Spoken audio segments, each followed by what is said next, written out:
case in which we declared unconstitutional a federal statute that would have made it a crime to engage in speech that is harmful to minors on the internet. We're very pleased by this result because we think Congress should not be in the business of censoring the internet.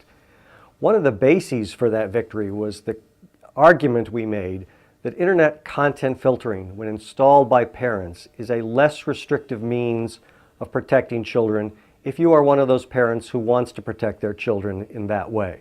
And we think that argument was correct, and we think the Supreme Court's refusal to hear the case further affirms that that decision was correct. That does not mean, however, that we support internet content filtering, particularly when enforced by the government. And there are a couple of reasons for that.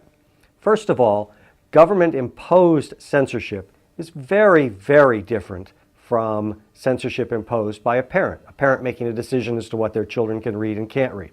We don't have any problem with parents making decisions for their children. We have very serious problems with the government making decisions for all of us, whether the government does that through Congress or does it through library decision-making or does it through school decision-making.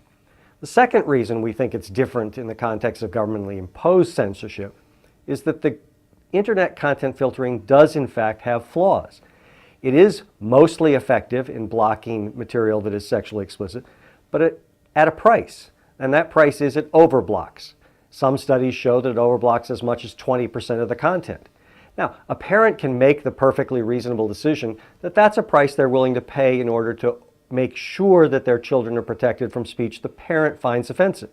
And the parent can find offensive speech about violence or speech about sex, or both. In fact, internet content filters are quite customizable.